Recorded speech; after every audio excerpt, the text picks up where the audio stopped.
This is me, flying high over Rio de Janeiro, just minutes away from a trip to a Brazilian emergency room. Over the course of the last few years, I've had quite a few scrapes with death. A few motorcycle accidents, I bashed my head in at the skate park and still can't feel the left side of my face. And this last week, I was hang gliding, because, when you're in Brazil, you kinda gotta. But the wind gave out, I'm a heavy dude, we came in hot, and let's just say that things got pretty spicy between my jaw and the side of the glider pole.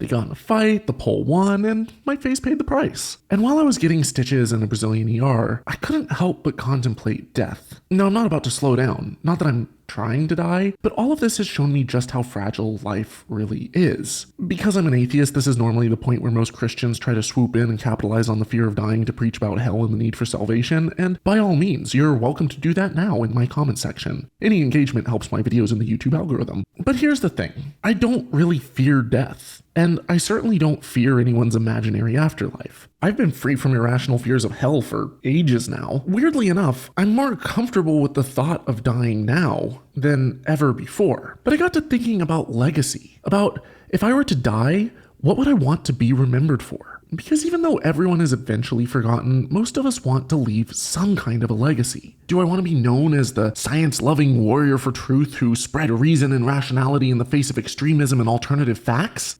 Maybe. Or as the advocate for positive social change who fought for equality and civil rights. Surely some will remember me as Satan's spawn, an enemy of God who spread the lie of atheism, a shill of big pharma, a leftist extremist, a dangerous fanatic who normalized the spread of the LGBT agenda, a human abomination who should have been aborted. And I think if I were to die now, each one of those are things that some people would remember me as, whether they knew me or not. But is legacy more about how you're remembered or the impact that you have? Because after I'm dead, I won't care what people think about my life, but I do want to leave the world better for my friends and family, for future generations. And if you have a meaningful impact, if you actually change the world, you're probably going to have a few enemies and haters at least. The more intensely some people love you, the more intensely others will hate you. And if we're so concerned about what others think about us and try to please everyone, we'll probably wind up changing absolutely nothing. There was a point right after I'd finished organizing the third successful Faithless Forum conference where I was riding my motorcycle home. I had just taken the last speaker to the airport after an absolutely incredible event. Months of planning had culminated in a weekend of community, joy, fun, and real authentic human connections. Atheists who had felt isolated in ultra-religious communities, whose families had shunned them, or who were still in the atheist closet, were finally able to be seen as their true authentic selves, to find others who understood their struggle and loved them for who they were. People were inspired, refreshed, and given hope.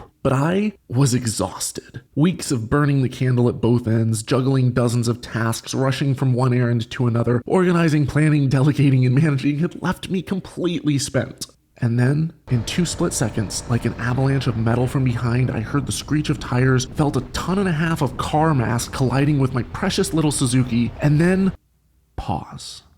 For a brief moment, as I was flying up on the hood of the Hyundai Elantra assaulting my bike, time slowed down, and it clicked. What was happening? This was the end. My end. And I was okay with it. It felt like a good time to go. I'd done so much. I'd made mistakes, sure, but I'd helped a lot of people. I'd had embarrassing moments, but I built community. I gave people a voice. I'd led. I had inspired. I had lived a full and authentic life, and it had been beautiful. But sooner or later, we all have to pay the piper. And I was ready for the bill. Unpause. My helmet smacks against the hood of the car. It screeches to a halt and spills me into the intersection. I tumble shoulder first to the pavement and upon impact, feel my arm disconnect from my shoulder socket. I'm alive? It wasn't the end? No, it was just the beginning. The beginning of months of physical therapy, legal processes, insurance claims, and depression. The start of a very long and difficult year. And I didn't bounce back. At least, not right away. I became increasingly complacent. I wallowed in a puddle of self-pity. I told myself I was healing because I was talking to a therapist twice a month, between weeks of video game binging, drinking, and feeling sorry for myself. I stopped exercising altogether, my sleep schedule was irregular, my eating habits were anything but healthy, and when my relationship of 3.5 years eventually crumbled, my mental health got even worse. By December of last year, I didn't want to kill myself, but I wanted to die. In fact, every morning I woke up disappointed that I woke up. And this continued for months. I got further and further behind on releasing videos, got deeper into debt, and I just didn't care. But something weird happened. I also stopped caring so much about what others thought about me. Something I've struggled with almost to a pathological level ever since I was a little homeschooled missionary kid struggling desperately to fit in. But now, it was like, if I want to die so much anyways, who cares if I get canceled or if some stranger on the internet is offended? Who cares if my haters dislike my vocal fry? Like in the show Afterlife, it almost felt like a superpower. I do and say what the f I want, and then when it all gets too much, I can always kill myself. It's like a superpower. That's the worst superhero I've ever heard of. Not that I wanted to be a dick, but if things didn't turn out, I always had suicide to fall back on. And then something weirder started to happen. I moved out of my house and I began traveling the world again. I began to actually live again. I began making new friends, having incredible experiences, and started working out and playing sports again. I began to read books and learn new languages again. I found new reasons every day to actually get out of bed and leave the house. I could no longer afford a therapist anymore, but I was healing. I no longer wanted to die. But at the same time, I still wasn't afraid of it. I didn't want to be a dick to people, but I had the courage to be unpopular. Hell, it's okay right now if you don't like me. Half the time, I'm right there with you, and I'm the harshest possible critic of myself. But as I sat there in the Brazilian ER pondering my legacy, I think I did discover something that I want to be known for.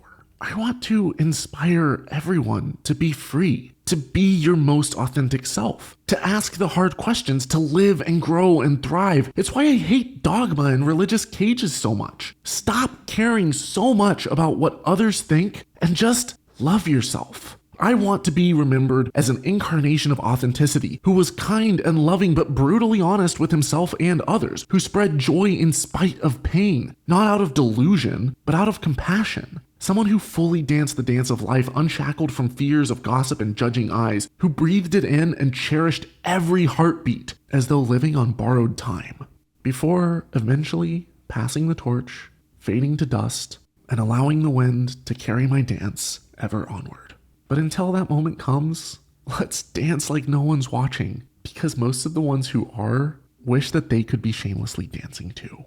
Thank you so much to everyone who has had my back and stuck with me through all of this. I still have a long way to go. I'm still healing, and that's okay. If you're still healing too, whatever you're going through, that's okay too. Take your time and don't be so hard on yourself.